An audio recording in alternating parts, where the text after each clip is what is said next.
속보 베트남서 철수 결정, 공장 철거 돌입한 삼성전자.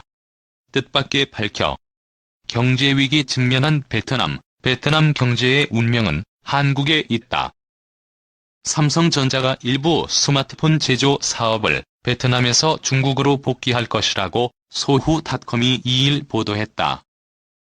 삼성전자는 2019년 9월 말 중국 스마트폰 공장 생산을 중단함에 따라 스마트폰 제조 사업을 중국에서 철수해 베트남 등 동남아시아로 이전했다. 코로나19가 지난해 중국에서 터졌지만 중국은 발빠른 확산 방지 정책 등을 통해 코로나를 통제하고 있지만 동남아시아 지역의 확산세는 지속되고 있다. 특히 최근 델타 변이 바이러스의 확산세가 심해지고 있으며 TSMC, 폭스콘 등 반도체 업체와 아디다스, 울버리 등 신발 제조업체에 큰 영향을 끼쳤다. 삼성전자 베트남 공장도 코로나19 확산으로 인해 생산이 중단됐고 생산량이 감소한 것으로 나타났다.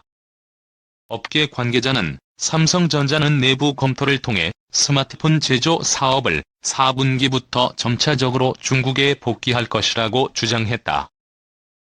이 베트남 공장 생산 중단 등으로 삼성전자의 수요를 충족시키지 못해 중국으로 돌아가는 것이라고 설명했다.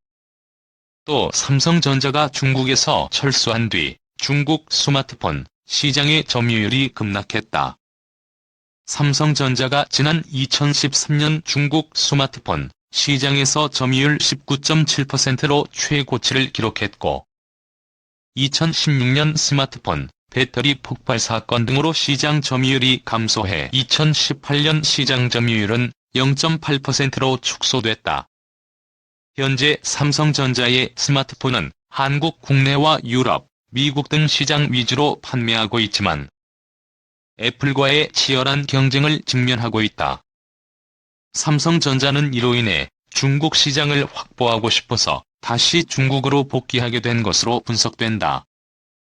한편 삼성전자는 폴더블 폰의 인기에 힘을 입어 베트남 방린에 있는 생산 라인을 확대할 계획을 검토하고 있다고 밝혔다. 베트남 공장은 델타 변이 바이러스 확산으로 생산 차질을 빚었지만 방린 지역의 코로나19 사태는 상대적으로 나은 것으로 알려졌다. 21년 만에 최악 마이너스 성장 베트남 코로나 봉쇄는 끝났다. 베트남이 3분기 최악의 경제 성적표를 받아들었습니다. 베트남 현지 언론과 로이터 통신 등에 따르면 베트남의 3분기 국내 총생산은 전년 동기 대비 6.17% 감소했습니다. 분기 기준으로 2000년 이후 가장 크게 감소한 수치입니다. 코로나19를 막겠다고 곳곳에서 빗장을 걸어 잠근 베트남 입장에서는 받아들일 수밖에 없는 수치입니다.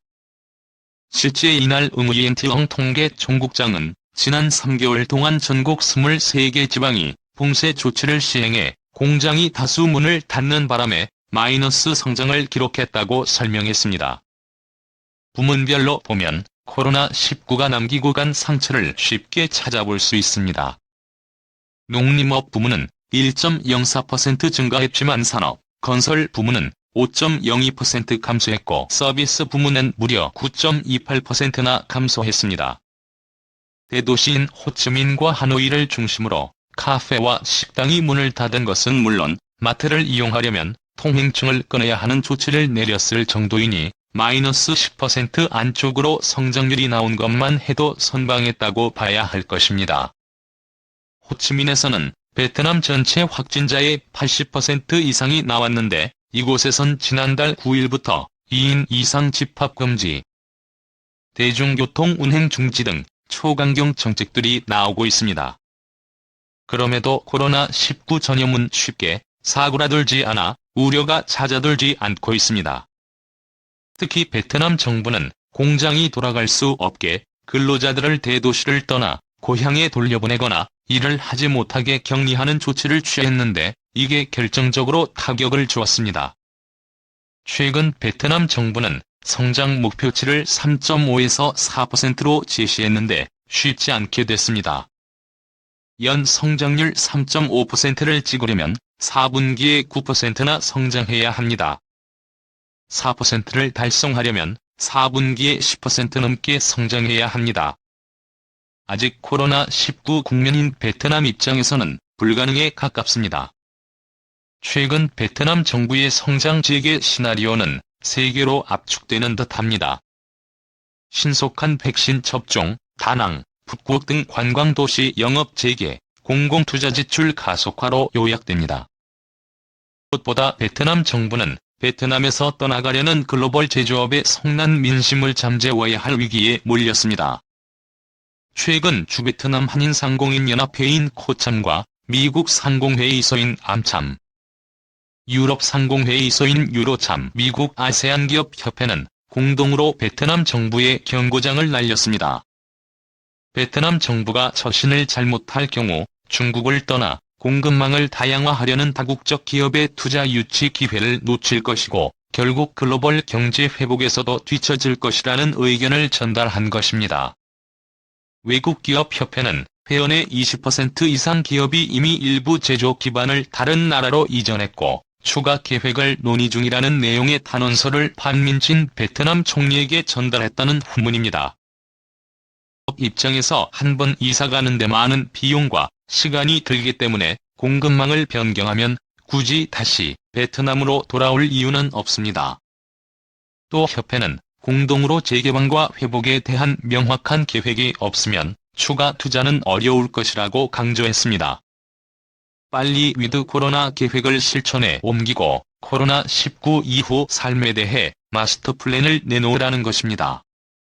베트남 정부 입장에서는 위드 코로나 계획을 현실에 옮기려면 명분이 있어야 하고 그 명분은 당연히 백신 접종일 것입니다.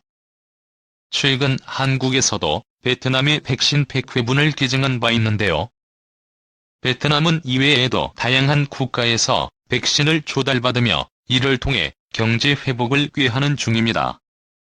베트남 정부는 심지어 쿠바가 자체 개발한 코로나19 백신 앞달라까지 수입했습니다.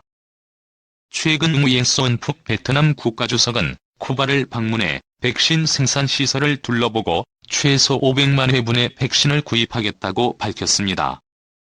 이에 베트남 정부가 구매한 90만 회분에 더해 쿠바가 기부한 15만 회분이 추가돼 초도 물량이 들어갈 계획입니다. 이에 더해 베트남 기업이 자체 개발하는 나노코박스 백신도 상용화를 앞두고 있는 등 백신 확보는 빠르게 이루어지고 있습니다.